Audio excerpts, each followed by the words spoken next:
Assalamualaikum warahmatullahi wabarakatuh. Selamat siang anak-anak semua, siswa SMP Negeri 1 Bonorowo, dan mungkin ada siswa lain yang ikut menyaksikan acara ini. Berjumpa kembali dengan saya, Suryono, guru dari SMP Negeri 1 Bonorowo yang akan mengajarkan, akan menemani kalian belajar IPA pada siang hari ini ya. Rencananya hari ini kita mau mengadakan semacam pertemuan secara langsung ya. Tadi rencana menggunakan Google Meet kita, tapi berhubung sinyal tadi ada kendala, kita kembali menggunakan YouTube lagi. Nah, tidak apa-apa, semoga ini tetap semangat kalian untuk belajar. Marilah sebelum kita mulai pelajaran kita kali ini, kita awali terlebih dahulu dengan berdoa. Semoga apa yang nanti kita pelajari ini berguna bagi kita dan menambah wawasan kita semua. Berdoa, mulai. Berdoa selesai. Oke, anak-anak sekalian, sekarang ini kita akan memasuki bab yang ke-9 dari materi pada semester 2 kita. Jadi tinggal start bab 9, bab 10 nanti terakhirnya. Bab 9 kita adalah tanah dan keberlangsungan kehidupan. Kalau kalian lihat gambar di situ ada tanah, di sana ada banyak sampah, mungkin di atasnya ada jamur, ada di bawahnya ada mikroorganisme dan lain-lain. Itu adalah yang terjadi kenyataan pada kita. Oke, apa yang akan kita pelajari di sini nanti? Kita lihat pada slide berikutnya. Ini adalah tujuan pembelajaran kita. Jadi setelah mengikuti pembelajaran ini, peserta didik kalian semua nanti diharapkan yang pertama bisa menjelaskan peran tanah bagi kehidupan. Yang kedua, menjelaskan peran organisme tanah bagi kehidupan. Yang ketiga, menjelaskan proses pembentukan tanah. Yang keempat, menyebutkan lapisan-lapisan tanah. Yang kelima, nanti kalian bisa menyebutkan komponen penyusun tanah. Dan yang keenam, menjelaskan upaya menjaga kelestarian tanah. Itu tujuan pembelajaran kita pada kali ini. Nah, apa saja yang akan kita pelajari? Mari kita lihat pada slide berikutnya. Ya, di situ kalian bisa melihat ada orang di sawah, itu sedang apa? Ya, itu sedang membajak sawah ya. Ada yang menggunakan cara tradisional, yaitu menggunakan kerbau, ada juga mungkin sapi. Ya.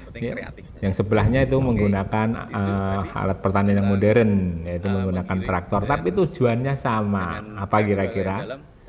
Ya, itu menyiapkan lahan supaya siap untuk ditanami ya, supaya lebih gembur dan sebagainya. Oke, dari bagian ini yang akan kita pelajari nanti ada dua bagian. Yang pertama adalah peran tanah dan organisme tanah bagi kehidupan, dan yang kedua nanti adalah proses pembentukan tanah, komponen penyusun tanah, dan upaya menjaga kelestarian tanah. Oke, kita lanjut, nanti kita lihat satu persatu ya. Oke, ya.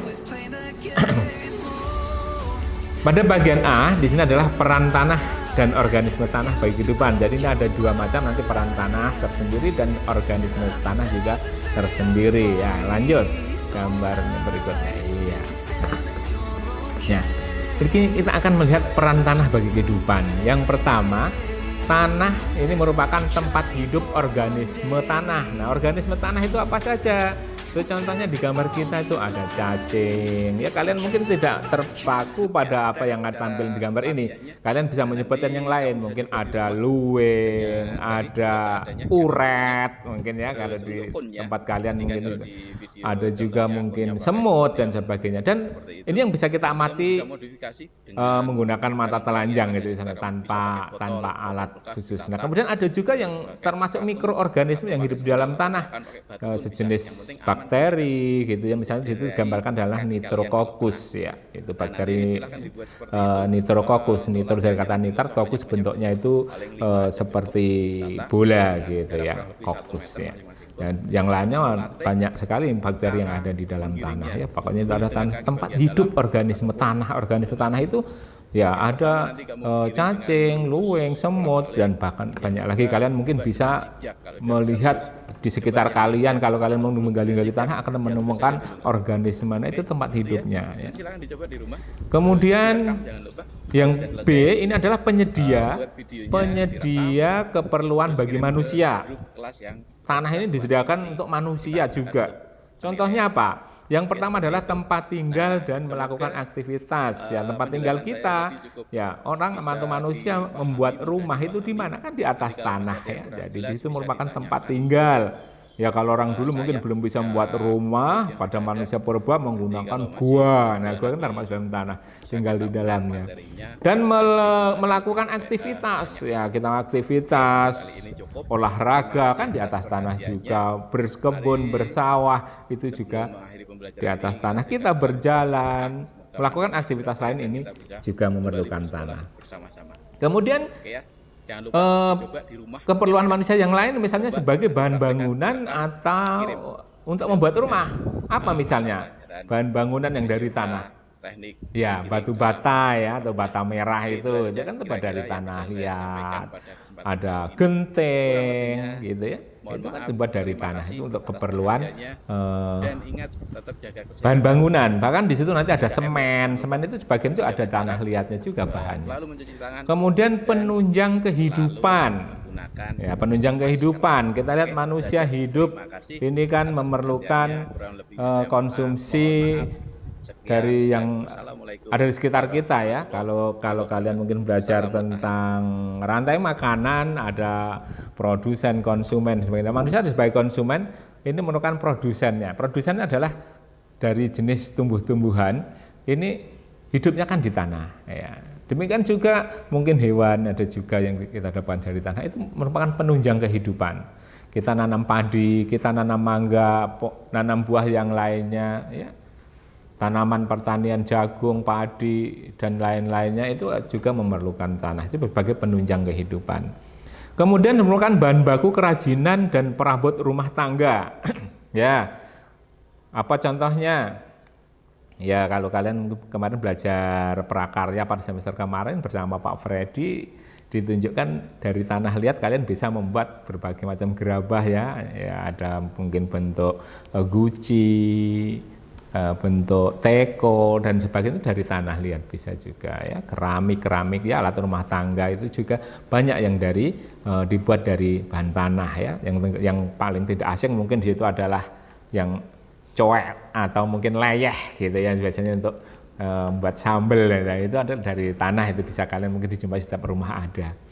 Kemudian tempat tumbuhnya tumbuhan dan hewan ya. Tumbuhan itu tempat tumbuhnya adalah tanah, walaupun mungkin kalian sudah belajar bisa bercocok tanam tanpa tanah, tapi yang pada umumnya di situ adalah tempat tumbuhnya tumbuhan itu adalah pada tanah. Dan juga hewan di situ ya, hewan-hewan yang tumbuh di tanah kan tadi sudah banyak dicontohkan. Yang C di situ fungsi atau peran tanah bagi kehidupan itu sebagai penyedia dan penyaring air ya. Kalau kita kebutuhan air kita itu dapat dari mana? Kalau sumber air kita dapatkan, biasanya kita sumber air itu adalah di dalam tanah ya. Mungkin kalau di pegunungan bisa kalian melihat mungkin ada mata air yang keluar dari celah-celah batu gitu ya. Kalau mungkin di dataran rendah seperti kita ini, kita tidak menjumpai begitu. Nah, kita dengan menggali nanti akan dapatkan air, kita buat sumur ya. Kalau dulu mungkin dengan menggali sumur yang lebar, kalau sekarang sudah menggunakan sumur bor. Jadi nggak khawatir kecebur sumur gitu ya kalau menggunakan sumur bor. Cuma sayangnya kalau ini nggak bisa ditimba gitu ya. Nah, itu penyedia air dan juga penyaring air ya. Jadi dari air-air yang kita gunakan habis untuk memandikan motor, mungkin mandikan hewan dan sebagainya, itu kan kotor airnya. Nah, nanti akan disaring oleh tanah kembali menjadi air yang bersih gitu ya. Itu sebagai penyaring tanah. Nah, di buku kalian nanti di buku paket kalian bisa melihat bagaimana proses penyaringan tanah ya. Di situ penyaringan air dengan menggunakan tanah ya, atau proses penjernihan air. Nah, itu adalah peran tanah bagi kehidupan ya. Jadi bisa jadi tempat hidup organisme-organisme tanah, penyedia keperluan manusia dan juga sebagai penyedia dan penyaring air. Lanjut. Ya. Nah, peran organisme tanah bagi kehidupan ini bermacam-macam ya. Kalau kalian lihat di sini organisme tanahnya, di situ ada gambarnya adalah jamur, ada di situ pada akar tumbuhan ada hiduplah bakteri yang bersimbiosis dengan tumbuhan ya.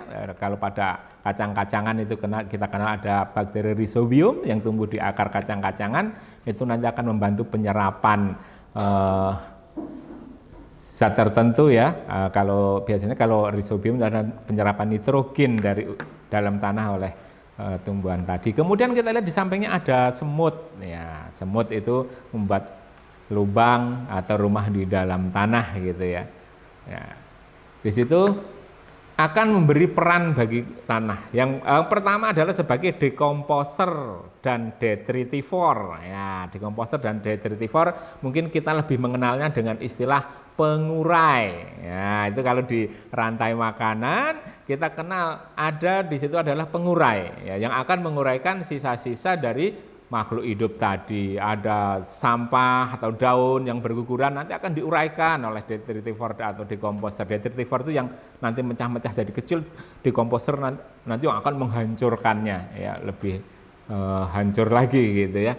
Nah, coba kalian bayangkan seandainya di dunia ini tidak ada dekomposer atau detritivor, itu sampah akan menggunung banyak sekali ya. Nah, ini sudah diciptakan oleh Yang Maha Kuasa. Sebagai kelengkapan kehidupan ini ada makhluk yang khusus diciptakan sebagai pengurai tadi, yang akan menguraikan sisa-sisa dari makhluk hidup sehingga tidak ada bangkai bergelimpangan di mana-mana gitu. Kalau nggak ada mungkin di kuburan gali orang masih utuh gitu ya. Tapi dengan adanya pengurai tadi sudah hancur ya, kembali menjadi tanah. Kemudian pengurai polutan dalam tanah ya. Polutan dalam tanah, jadi ini bisa juga nanti diuraikan oleh organisme yang hidup nanti di dalam tanah ya. Jadi mungkin ada air yang mengandung logam berat atau mengandung racun itu tumpah di dalam tanah, nanti mungkin akan diuraikan oleh organisme-organisme atau bakteri-bakteri khusus yang bisa menguraikannya. Sehingga nanti zat polutan tadi akan ada dalam tubuh bakteri tapi kembali ke tanahnya tadi akan menjadi bersih kembali. Kemudian pencegah penyakit tanah. Ya, jadi di dalam tanah itu kan macam-macam bakteri kan juga ada. Ada yang bisa menimbulkan penyakit, kerusakan dan sebagainya. Tapi kalau di situ bakteri yang baiknya itu lebih banyak, lebih bagus, itu akan penyakit-penyakit tanah tadi bisa dicegah. Kemudian akan menjadi bereaksi kimia dalam tanah ya, bereaksi kimia dalam tanah. Jadi nanti yang bisa mungkin menghancurkan batu-batuan itu kan ada zat kimia tertentu yang dihasilkan nanti oleh organisme ya. Kalau kita lihat mungkin batu itu yang ditumbuhi lumut itu lama-lama batunya jadi empuk, jadi gembur dan sebagainya karena ada zat tertentu yang dikeluarkan oleh akar-akar dari tumbuhan tersebut. Kemudian berpengaruh terhadap tekstur tanah ya, teksturnya ya, tekstur tanah ya. Di situ mungkin tanah yang kita lihat di gambar sini ya, misalnya ada cacing ya, bukan cacing, semut ya. Semut itu kan buat rumah di dalam tanah ya. Sehingga nanti tanahnya jadi berlubang-lubang dan sebagainya. Sehingga teksturnya nanti akan berbeda. Teksturnya kita bandingkan dengan tanah, mungkin tanah liat gitu ya. Itu karena adanya mikroorganisme atau organisme hidup dalam tanah. Juga mempengaruhi kegemburan dan struktur tanah. Ya, kita lihat juga misalnya cacing tanah. Tanah yang ada cacingnya dengan tanah yang tidak itu kegemburannya akan berbeda ya, karena di situ pengaruh dari aktivitas organisme tanah tersebut. Nah, itu perannya itu ya. Jadi sebagai detritivor, pengurai dari polutan, pencegah penyakit tanah, bereaksi kimia, dan juga nanti mempengaruhi struktur, tekstur, dan kegemburan tanah. Ya, kita lanjut berikutnya. Ya, di sini pada bagian yang kedua kita nanti akan mempelajari proses pembentukan tanah, lapisan tanah, komponen penyusun tanah, dan upaya menjaga kelestarian tanah. Ya, kita lihat satu persatu. Yang pertama adalah proses pembentukan tanah. Ya. Tanah berasal dari apa? Ya, tanah ini berasal dari proses pelapukan batuan yang secara fisik bisa, biologis bisa, dan juga kimia. Jadi ada 3 macam proses pelapukan: pelapukan fisik atau fisika, biologis, dan juga kimia. Nah, Dengan demikian, faktor yang mempengaruhi proses pelapukan bahan bisa menjadi tanah ini dibedakan menjadi 3. Jadi faktor fisik apa misalnya? Di situ karena pengaruh iklim dan sinar matahari ya. Ya karena mungkin kehujanan, kepanasan akhirnya bisa batuan jadi hancur gitu ya. Bisa juga karena pengaruh hujan, curah hujan, sehingga nanti ada tanah yang terkikis oleh adanya hujan tadi. Angin pun bisa mempengaruhi ya. Jadi erosi bisa disebabkan oleh angin yang mengikis di situ bebatuan itu bisa ya. Kemudian faktor biologis ya, atau pelapukan yang secara biologis ini bisa disebabkan pertama adalah faktor vegetasi tumbuhan lumut ya. Vegetasi tumbuhan lumut ya. Jadi lumut ini dikenal sebagai tumbuhan perintis yang akan merintis menjadi kehidupan yang baru. Misalnya batu-batuan kalau sudah kena lumut ini bisa lebih mudah ditumbuhi nanti oleh tumbuh-tumbuhan yang lain. Setelah lumut biasanya di situ ada paku, setelah paku nanti ada tumbuhan berbiji dan sebagainya. Itu melakukan pelapukan secara biologis. Bisa juga dengan mikroorganisme tanah yang lainnya seperti cacing tanah, ada larva yang seperti uret dan sebagainya, rayap, semut dan sebagainya. Itu juga bisa mempengaruhi faktor biologis pada pembentukan tanah. Nah, pada faktor kimia ini juga oleh karena adanya mungkin air ya, kita kenal nanti air yang mengalir kalau di daerah batu berkapur nanti kita kenal ada namanya istilah stalaktit, stalagmit gitu ya. Kemudian ada perubahan kimia karena mungkin ada zat tertentu sifatnya terlalu asam atau terlalu basa, itu juga nanti akan mempengaruhi proses pelapukan pada batu-batuan yang nanti akan menyebabkan terjadinya tanah. Jadi dibedakan menjadi 3 faktor itu pada proses pembentukan tanah, yaitu pelapukan secara fisika atau fisis, pelapukan biologis dan juga pelapukan kimia. Yaitu kalian sudah paham dengan faktor-faktor penyebabnya. Oke, lanjut berikutnya yaitu lapisan tanah. Kalau kita menggali tanah ke bawah itu secara vertikal ya, vertikal. Nah, ini akan kita dapatkan beberapa lapisan ya. Kalau kita lihat di gambar kita itu ada beberapa lapisan ya. Lapisan tadi mendatar, makanya kita kenal dengan nama horizon ya, horizontal. Kalau dalam pelajaran matematika Pak Haryanto kalian kenal ada sumbu vertikal, sumbu Y, sumbu horizontal, sumbu X gitu ya. Nah, di sini di IPA juga ada ini vertikal dan horizontal ini lapisannya ya. Nah, lapisan horizontal atau lapisan mendatarnya kita lihat dari yang paling atas ya. Paling atas ini disebut sebagai horizon A. Nah, horizon A ini apa saja? Ini merupakan lapisan yang paling atas yang terdiri atas campuran dari pelapukan batuan dengan berbagai tekstur yang dilapukkan oleh air, yang oleh tumbuhan, oleh hewan, oleh zat kimia lain, itu paling atas ya. Kemudian ada juga di situ terdapat organisme hidup. Ya, di gambar itu kita lihat ada cacing tanah. Kalau kalian mungkin menggali, ada cacing tanah kalian dapatkan, mungkin dapatkan jangkrik, kalian dapatkan uret, kalian dapatkan, itu adalah organisme hidup yang ada dalam tanah, itu masih lapisan A. Dan juga zat organik. Zat organik itu biasanya kita sebut sebagai humus, yaitu dari penguraian dari sisa-sisa organisme ya, baik itu dari tumbuh-tumbuhan maupun hewan, itu adalah zat organik yang nanti akan kembali ke tanah, nanti akan diserap kembali oleh tumbuhan. Nah, itu lapisannya adalah lapisan horizon A. Ke bawah ada namanya lapisan horizon B. Ini yang merupakan lapisan yang memiliki kandungan zat organik yang lebih sedikit dibandingkan dengan lapisan di atasnya. Jadi kandungan zat organiknya ini konsentrasinya lebih rendah ya. Jadi karena rembesan dari atasnya saja ya. Yang atas itu tadi yang terjadi pelapukan di atasnya sehingga lebih banyak. Makanya lapisan yang paling atas itu adalah paling subur ya. Kemudian horizon C ini merupakan lapisan yang tersusun atas batuan yang berperan sebagai penyedia material untuk tanah bagian paling atas. Jadi materialnya tadi disediakan dari bawahnya tadi, nanti tercampur dengan zat organik dengan hasil pelapukan dan sebagainya ya di situ penyediaannya dari bawahnya. Kemudian yang paling bawah ini adalah horizon D, merupakan lapisan tanah yang tersusun atas bebatuan yang padat, keras dan sulit ini untuk mengalami perubahan. Nah, jadi di situ lapisannya keras, padat ya, sulit untuk mengalami perubahan. Ini adalah lapisan-lapisan tanah yang kita dapatkan kalau kita menggali ke bawah ya. Jadi lapisan yang paling bagus untuk tumbuh-tumbuhan itu tanaman itu adalah yang paling atas tadi ya, lapisan A, karena di situ banyak zat organiknya, juga di situ ada sisa-sisa pelapukan dari batuan yang teksturnya pun bermacam-macam ya. Oke, lanjut berikutnya yaitu komponen penyusun tanah ya. Komponen dari penyusun tanah ini banyak. Yang pertama adalah batuan. Ya, kalau di sekitar kita mudah untuk mendapatkan batu-batuan ya. Apalagi kalau mungkin di daerah pegunungan itu akan banyak kita dapatkan. Nah, batuan ini oleh ahli geologi dibedakan menjadi 3 macam. Ada batuan beku, itu dari magma yang pada peristiwa gunung meletus mungkin nanti akan membeku jadi batuan beku namanya ya.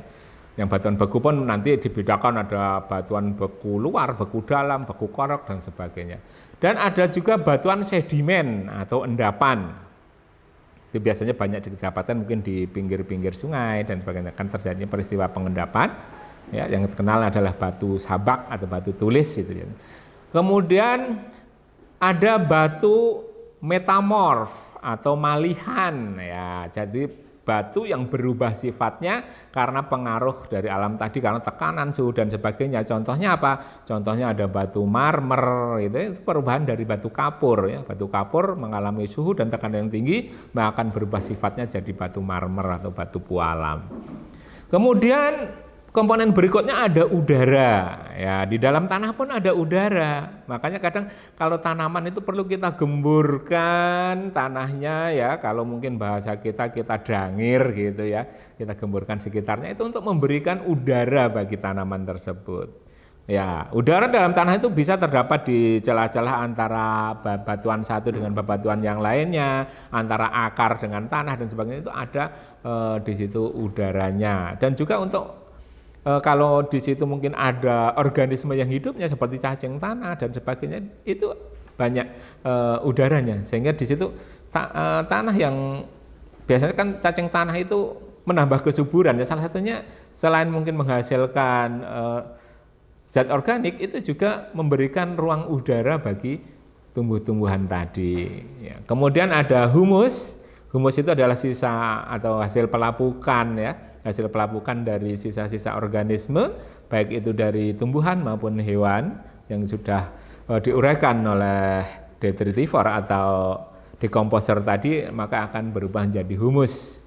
Humus tadi berupa kita namakan juga zat organik, yang ini merupakan nanti nutrisi bagi tanaman yang hidup pada lapisan tanah paling atas tadi. Kemudian ada juga air ya. Air ya, jadi di tanah ini adalah air untuk menjaga kelembaban, dan selain itu air tadi digunakan juga oleh tumbuhan untuk berfotosintesis. Itu kan nyerapnya air dari dalam tanah tadi ya. Kemudian ada mineral ya, karena di dalam tanah itu ada batu-batuan tadi, ada juga mineral-mineralnya. Ya, ada mineral kalsium, kalium, seng dan sebagainya. Itu ada mineralnya ya. Di situ berbentuk ion-ion. Kalau kalian kemarin sudah belajar tentang ion ya, itu di dalam tanah itu mineral-mineral tadi dalam bentuk ion-ion tadi ya, yang nanti akan diserap juga oleh tumbuhan gitu ya. Kemudian ada komponen organik. Komponen organik berarti komponen yang hidup tadi ya, seperti ada bakteri, ada cacing, ada hewan lain, itu yang hidup di dalam tanah itu sebagai komponen organik ya. Jadi tanah itu banyak unsurnya gitu ya. Ada batuannya, ada udaranya, ada humusnya, ada airnya, ada mineralnya, ada komponen organiknya juga ada. Nah, itu jadi lebih kompleks ya. Bahkan di situ mempengaruhi juga dari kandungan tadi warna dari tanah ya. Tanah yang warnanya gelap dengan tanah warna terang. Nah, itu karena apa? Kandungannya yang berbeda, kadar airnya mungkin. Kalau tanah yang gelap mungkin akan lebih cepat kering dibandingkan tanah yang keras gitu. Ya, karena kalau kita belajar fisika itu akan lebih mudah menyerap kalor dan melepaskan kalor bagi warna yang hitam ya. Kemudian kita lanjut berikutnya yaitu upaya menjaga kelestarian tanah ya. Jadi supaya tanah kita tetap lestari ya. Yang pertama adalah menanam pohon-pohon di tanah gundul ya. Itu di gambarnya ada orang sedang melakukan penanaman pohon di lahan yang gundul, yang kita kenal istilahnya adalah reboisasi. Apa tujuannya? Nah, dengan adanya pohon-pohon di tanah tadi, maka tanah tidak mudah terkikis kalau ada air yang mengalir, misalnya terjadi hujan gitu. Kalau kalian bayangkan kalau misalnya tanah tadi gundul, hujan deras sekali, apa terjadi? Maka tanah tadi akan terbawa oleh air, maka terjadilah namanya tanah longsor. Nah, dengan adanya tumbuh-tumbuhan atau tanaman tadi, maka tanah tadi akan dicengkeram oleh akar tumbuhan tadi sehingga dia akan tetap berada pada tempatnya, ya, tertahan gitu. Ya bayangkan saja misalnya kalian, ketika berambut gondrong kalian siram dengan air, airnya kan tidak mudah mengalir ke bawah. Tapi kalau kalian gundul rambut kalian, kemudian kalian guyur dari atas, maka kan cepat banget itu mengalirnya. Ya. Demikian juga pada hutan atau pada tanah, itu kalau pohonnya ada dengan pohon yang nggak ada itu akan berbeda. Kemudian yang kedua yaitu menutupi permukaan tanah yang terbuka dengan jerami, rumput kering atau dengan pupuk hijau. Ya, itu tujuannya apa? Ya kalau tanah terbuka, ya selain mungkin di situ penguapannya lebih cepat, juga nanti kalau ada hujan terjadi air mengalir, kalau dia terbuka ini mudah sekali nanti yang terjadi namanya erosi, ya hanyut. Padahal lapisan yang paling atas dari tanah itu adalah lapisan yang subur, yang banyak humusnya, yang diperlukan oleh tumbuhan. Kalau dia hanyut, hilang, nanti tinggal lapisan yang di bawahnya, kita tanami itu kurang subur lagi. Ya, makanya itu perlu di situ ditutup ya tanah yang terbuka tadi dengan jerami, mungkin dengan rumput kering atau dengan pupuk hijau. Pupuk hijau itu pupuk dari tumbuh-tumbuhan ya. Nah, kemudian ya bisa juga itu mungkin dengan menanami tanah yang dengan tumbuhan tertentu. Sekarang mungkin tanaman hias gitu banyak dipakai ya, yang bisa menahan tanah, mungkin bisa dari rumput Jepang pun bisa di situ untuk menahan tanah supaya tidak terjadi erosi. Memperbaiki cara pengolahan tanah, ya cara pengolahan tanah. Jadi biasanya orang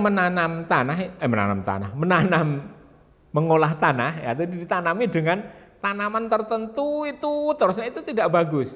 Lebih baik itu terjadi dengan cara diselang-seling gitu ya. Kalau ditanami dengan satu jenis, sawah ini ditanami terus-menerus padi, terus nanti lama-lama kesuburannya akan berkurang. Atau mungkin di situ karena lahannya kering mungkin tanami kacang terus ya. Ini nanti akan lama-lama berkurang. Jadi caranya untuk mengembalikannya ya di situ dengan selang-seling. Biasanya kalau musim kemarau ini tanah bisa ditanami dengan palawija ya, misalnya bisa kacang hijau, kedelai, mungkin tanami cabai dan sebagainya. Nah nanti di musim penghujan kita olah lagi dengan ditanami padi gitu ya. Itu dengan cara selang-seling ini akan menjaga kesuburan tanah. Apalagi kalau dari jenis kacang-kacangan tadi kan kita lihat ada bintil-bintil di akarnya itu ya, misalnya akar kedelai, akar kacang tanah dan sebagainya. Ini lebih bagus untuk tanaman. Jadi kalau misalnya kita nanam habis ini kacang hijau atau kedelai itu sebaiknya yang akarnya itu biarlah tertinggal di sawah, nggak usah dicabut tapi mungkin dipangkas, diret gitu ya. Nanti akarnya kita traktor lagi, kita bajak lagi atau kita cangkul lagi, campur dengan tanah yang akan menambah kesuburannya. Kemudian mendaur ulang sampah yang sulit diuraikan oleh mikroorganisme. Nah, misalnya dari jenis-jenis plastik, kaca dan sebagainya. Ini kan susah diuraikan oleh mikroorganisme atau kita kenal dengan sampah anorganik. Nah, ini ada 3R kemarin kita cara mempelajari cara menanggulanginya. R yang pertama adalah reuse. Reuse itu adalah menggunakan kembali. Ya, dari botol-botol bekas minuman mungkin atau yang bisa kita gunakan kembali sebagai wadah yang lainnya. Kemudian ada tadi reuse, Reduce itu ya itu pengurangan. Jadi kita mengurangi penggunaan sampah dari bahan-bahan yang sulit terurai oleh organisme. Jadi kurangi penggunaan plastik, penggunaan yang dengan cara mungkin dengan membawa wadah sendiri gitu ya. Salah satunya mungkin membawa minum itu dari rumah dengan membawa wadah sendiri nanti diisi lagi gitu ya. Bukan setiap minum beli botolnya numpuk. Kemudian R yang ketiga yaitu adalah recycle, yaitu dengan cara mendaur ulang tadi ya, didaur ulang mungkin menjadi bahan yang lebih berguna lagi. Nah itu ya, itu cara mengatasi sampah-sampah yang sulit diuraikan oleh mikroorganisme. Kemudian yang berikutnya yaitu membuat sengkedan pada tanah di lereng pegunungan yang miring ya. Kalau kita lihat pada gambar itu ada sawah bertingkat-tingkat gitu ya. Ya, kenapa tidak dibuat jalur ke bawah saja? Nah kalau kita buat lurus jalurnya ke bawah, itu airnya nanti akan mudah mengalir ke bawah dengan membawa partikel-partikel tanah tadi, sehingga nanti terjadi erosi, tanah longsor dan sebagainya. Nah salah satu caranya dengan membuat namanya sengkedan atau disebut juga terasiring. Ya, dibuat terasiring, undak-undakan gitu pada sawah di pegunungan, sawahnya bertingkat-tingkat. Nah itu untuk mengurangi tanah longsor atau erosi ya, atau juga untuk menjaga kelestarian tanah ya supaya tetap terjaga.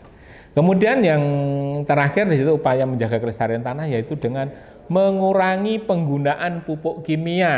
Nah, sekarang banyak kalau kita lihat orang menanam dikit-dikit pupuknya kimia gitu ya. Makanya sekarang digerakkan kembali pertanian organik ya. Ya, jadi mungkin nanam padi organik, semangka organik, tapi mungkin harganya lebih mahal ya. Ya tapi karena di sini karena bahannya juga mungkin mahal. Nah sehingga di sini disarankan penggunaan pupuk kimia secara berlebihan bagi itu dikurangi ya. Kita kembali ke pupuk organik bisa nanti melalui pupuk kompos, pupuk kandang dan sebagainya. Itu gunakan kembali untuk menyuburkan lahan kita, jadi kurangi penggunaan pupuk kimia karena selain di situ untuk memupuk itu juga nanti bisa menimbulkan efek yang lainnya meracuni tanah sehingga nanti kalau kita tanami lagi malah tanamannya tidak subur lagi gitu ya, atau mungkin ada juga di situ mikroorganisme yang tadinya berperan membantu kesuburan tanah dengan penggunaan pupuk kimia yang berlebihan itu bisa mati juga sehingga tanahnya jadi tumbuhannya yang hidup di tanah itu akan menjadi merana gitu ya, sehingga mari kita kembali ke penggunaan yang alami ya, kita usahakan begitu. Oke, yang berikutnya adalah selesai ya kalau kita gambar tadi. Terima kasih di situ ya. Alangkah indahnya alam Indonesia ini kita lihat tanah yang begitu subur. Ya, alhamdulillah kita hidup di daerah tropis ini yang dikaruniai dengan kesuburan tanah yang dikatakan bagai di surga ya, yang tongkat saja ditancapkan bisa jadi tanaman gitu ya kalau dalam lagu itu ya. Nah, mari kita jaga kesuburan tanah di sekitar kita, kita manfaatkan karunia Tuhan atau karunia Allah yang Maha Esa ini dengan sebaik-baiknya untuk menopang kehidupan kita semua. Oke, demikian pelajaran IPA pada kesempatan kali ini. Mudah-mudahan apa yang telah kita pelajari bermanfaat bagi kita semua. Mari kita tutup pertemuan kita kali ini dengan membaca hamdalah. Alhamdulillahirabbil alamin. Assalamualaikum warahmatullahi wabarakatuh.